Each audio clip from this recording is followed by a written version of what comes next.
Oh.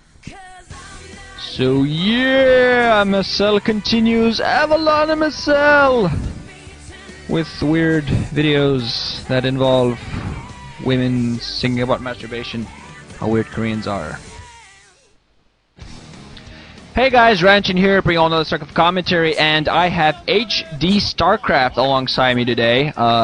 One of the new up-and-coming commentators here, and really bringing in a niche in the StarCraft community. All of his games are actually high quality, so go ahead over to his channel and check out some awesome stuff that he's commentated lately. So I thought, I'd seen his stuff and thought, hey, I'll invite this guy over, and let's do some duels, yeah. So I can't babble about him endlessly. So let's talk about this match here. First match of Group E in the Avalon MSL, and it's a doozy. NaDa versus Iris. Oh my god.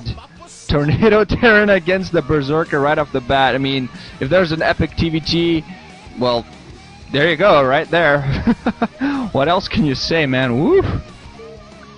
4, 3, 2, 1, go. It's going to be on Byzantium 3, and can't really say which one I think I'm gonna root for or which one is gonna win. Just gonna start off by getting positions and such out of the way. We're gonna have at the lower left 7 o'clock as the teal terran. We're gonna have Iris, the Berserker of CJ Entus fame. Means at the upper right we're gonna have as the violet terran NaDa at 1 o'clock. So that is it. So about that, I'm gonna let HD get some talking about these guys. HD, what are your thoughts about this matchup here? Alright, well, thanks a lot for welcoming me in, Ranchin. I definitely, this is one of my first dual casts. I've done a few before, but you can imagine I'm a little nervous, but I'm definitely looking forward to casting this match because it's between NaDa and Iris. I mean, come on, these two players, legendary StarCraft players in their day. Some would say they're not as great as they were before, not quite stepping up to the plate in face of players such as Fantasy or, say, Lita, but I still have a lot of respect for the old-school Terran players. Definitely see a lot of old-school play coming from them, and we'll see if they can bring back their expertise from the days of 2006, back into the days now of 2009. Yes, we do have the teal Terran, Iris, at the bottom left-hand corner, and at the top right-hand corner we have NaDa, the purple Terran, just to reiterate again if you guys didn't catch the colors, because mirror matchups can get kind of confusing sometimes. This is on Byzantium 3, which I believe is a 4-player map, and we do have both players starting in cross positions. And really, if you guys had to ask me right now, I would definitely say that I'm rooting for NaDa because, well, you guys know, if you guys watch my channel, I'm not a very unbiased commentator. I like to pick my favorites while the game goes, and I have to say, Iris, I don't think he's at the same caliber as NaDa because NaDa is the first ever winner of the Golden Mouse, and that's something to be said right there. A lot of respect to NaDa, and I think that NaDa, the purple Terran, can definitely take this game. Now, we do see both players starting with I believe we do see Iris starting with early gas and barracks, and we'll see how the players go out. They are scouting, and we'll see how they react once they see each other's builds. Now, Byzantium 3 is a pretty large map, and they are in cross position, so we'll have to take that into account and see how their builds go out from there. One thing about TVT, I just want to say really quickly, is it's a very, very macro-oriented game. It can really lead forward towards dropship play. And basically, dropships are very key in TVT because your armies, tanks and Goliaths, they're very immobile. Terran forces are very, very immobile, but with the combination of dropships, they become extremely mobile, and that's basically how Terrans will fight other Terran players. And gas is very important in that regard because dropships and siege tanks are extremely gas heavy.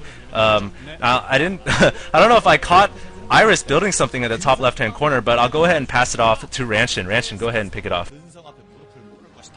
Yeah, you're completely right in the builds, and apparently I see NaDa going for dual factory, also floating his barracks away, both were floating the barracks away, of course, using those as spot. I think Iris, I think NaDa actually might have, yeah, NaDa did indeed get a scout inside of Iris's base, while Iris actually going for 14cc, while NaDa's going for dual factories. He's going very aggressive to start off. Might be going for heavy vultures just right off the bat. I've seen a lot of Terrans do that lately. Machine Shop being added, and we're going to see whether that's going to be used for speed mines or to just get quick tanks out. On the opposite side, Iris going very economic heavy. Okay, one factory. Sorry, 14cc. What the hell am I talking about? I saw the factory go down. I'm just being funky. But yeah, factory into expansion. So in case if Iris manages to hold this back, which I honestly think he will do, he'll be able to get a higher economy than NaDa. While NaDa has a pretty good block with a couple of Marines alongside a barracks there, and Vulture now coming out. I've seen some Terrans do this a lot. Go for very, very quick Vulture play. A lot of Vultures to like have a mobile army, and I've seen players play that way. Both players with like heavy Vulture armies just duking each other out. Of course, mines don't work on Vultures, and now we're gonna see Iris is gonna try to go for a little bit aggressive mining. Oh, microing his Vulture beautifully against his Marines, taking both the Marines out. But now on the opposite side, NaDa has his own Vulture, so no, yeah, Iris is indeed gonna be denied the scout. Well, I think you saw that NaDa did have one SCV there ready to put down an expansion. But yeah, we're gonna. Apparently, this is not looking to be a very heavy Vulture build, really. Iris now putting down a bunker, probably because he knows he's lost his first Vulture. He's just trying to be a little bit careful. There's a tank out for NaDa, and also now a tank out for Iris. So both players are just going to be pretty equal in that amount. Although Iris is going to have a little bit better economy, while NaDa is going to have a slightly bigger army to start off with those two Vultures, three Vultures now running around, possibly casting some havoc. Pretty quickly looking at the polls, a few more people think that NaDa will win, 63% against 37. So a bit of a heavy advantage. And I gotta say, of course, this really looks at that because NaDa has won 3 OSL titles, while Iris is only a silver medal. And now NaDa is actually going to go for the push. There is a bunker with Marines inside alongside the tank. No siege mode. Second tank, although up for Iris, and I think that's going to be enough to hold off. Even more Vultures running in now. We're going to see whether Iris manages to hold back the possible attack that NaDa is going to push in on him now. Yeah, this is absolutely critical at this point in the game because of the two differing builds that the two Terran players went for. NaDa opting to go for double factory, and Iris, actually NaDa here finally capturing his expansion here, but NaDa opting to go initially for double factory, and Iris going for a not a 14cc, but he did go for an early expansion. So at this point in the game, NaDa does have a larger armory, and Iris is going to have to be able to hold off his front door, but I think he'll do that just fine. He is moving in, NaDa's moving in here with the Vulture to clear out that SCV. He's also mining out the front of Iris's natural expansion, so Iris is going to be pretty much contained in his base until he's able to get Comsat down and clear those minefields. He is getting a Goliath as well. So we do see that Iris right now is on the back foot. NaDa is applying the pressure thanks to his double factory build. But very, very soon, Iris's macro will catch up to NaDa, and Iris will be able to push out of his front, out of his natural expansion. Now, we do see mines getting placed all around the map for NaDa, a very common play tactic where Terrans love to mine out all the potential expansions so that they can see when an expansion is going up, and on top of that, the mine, of course, doesn't allow an expansion to be built there. Comsat center going down for Iris, so Iris thinking about clearing out that minefield very soon here. We finally do see the Academy coming down for NaDa, as well as his workers just Maynarding out to his second expansion. So at this point now, Iris does have enough forces to push out, and the question is, does NaDa have enough troops to counter this this push coming out from Iris? What do you think, Ranshin?